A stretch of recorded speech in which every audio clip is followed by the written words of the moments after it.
Love marriage better होती है या अरेंज मैरिज, या फिर ये डिसीजन आप नहीं आपकी कुंडली ऑलरेडी पहले से ले चुकी है। नमस्कार दोस्तों, मैं हूँ एस्ट्रो चेतन जोशी। आज का टॉपिक है, सिर्फ एक डिबेट नहीं है, ये हर एक यंग जनरेशन का कंफ्यूजन है। लव मैरिज करे कि अरेंज, हार्ट या फैमिली, किसको समझाए।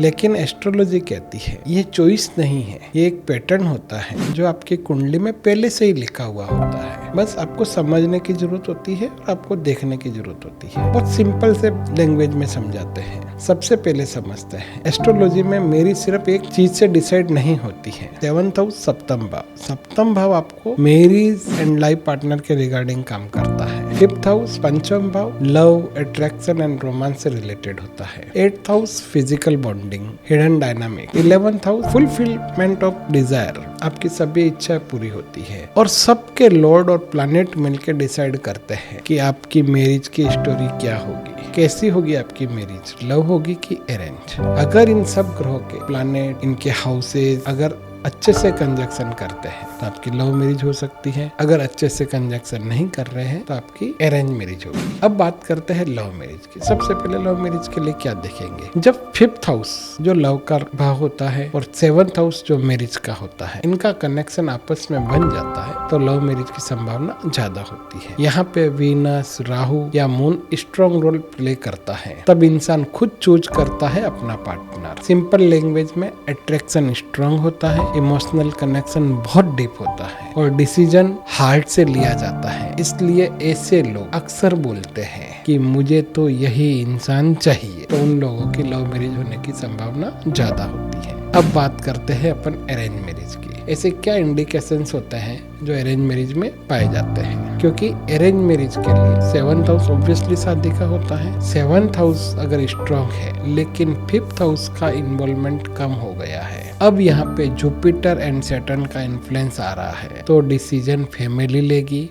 प्रैक्टिकली बेस पे डिसीजन होता है, परिवार जो कहेगा वहीं पे जाना होगा। मतलब स्टेबिलिटी ज्यादा इंपॉर्टेंट होती है, कंपेबिलिटी लॉजिकली चेक होती है, family approval strong role play करता है। ये लोग बोलते हैं जो सही होगा वही होगा। लेकिन एक इम्पोर्टेंट बात समझ लो, लव मैरिज सक्सेसफुल हो ये जरूरी नहीं, अरेंज मैरिज फेल हो ये भी जरूरी नहीं। सक्सेस का रिलेशन टाइप से नहीं, कुंडली की कंपेबिलिटी से चलता है। कहीं ना कहीं आपको कुंडली देखनी चाहिए कि आपका दाम्पत्य जीवन सक्सेस कैसे होगा और किसके साथ जाएगा, उसके बाद आगे बढ़िए। हमारा मानना यह है, आजकल एक और ट्रेंड चल रहा है, लव कम अरेंज मैरिज, है ना। लोग पहले चूज कर लेते हैं, फिर फैमिली अप्रूव करती है और एस्ट्रोलॉजी में भी ये पैटर्न क्लियरिटी से दिखाई देता है। अगर आपका 5वां और 7वां दोनों ही घर स्ट्रॉन्ग होते हैं तो कहीं ना कहीं आपकी लव कम अरेंज मैरिज होने की संभावना बहुत ही ज्यादा होती है। ये हाइब्रिड मोड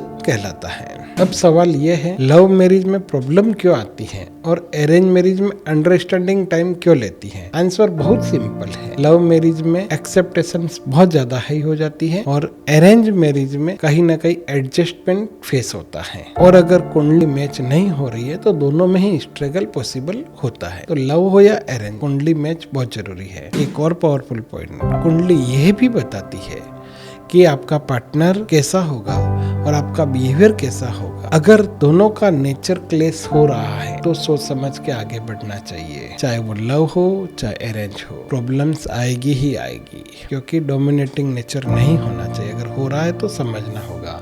इसलिए सिर्फ टाइप ऑफ मैरिज देखना ही पर्याप्त नहीं होगा, कंपेबिलिटी देखना बहुत ही ज्यादा जरूरी होगा। सबसे बड़ा मिथ, लव मैरिज बेस्ट होती है, अरेंज मैरिज सेफ नहीं होती। एस्ट्रोलॉजी कहती है दोनों ही रॉन्ग हो सकते हैं, दोनों ही परफेक्ट हो सकते हैं, depend on right match, right timing and right understanding. तो लव वर्सेस अरेंज का सवाल ये कंपटीशन नहीं है, ये आपकी कुंडली का डिसीजन होता है। कुछ लोगों को लव से सीखना होता है और कुछ लोगों को अरेंज से स्टेबिलिटी मिलती है और कुछ लोगों को दोनों का बैलेंस मिलता है।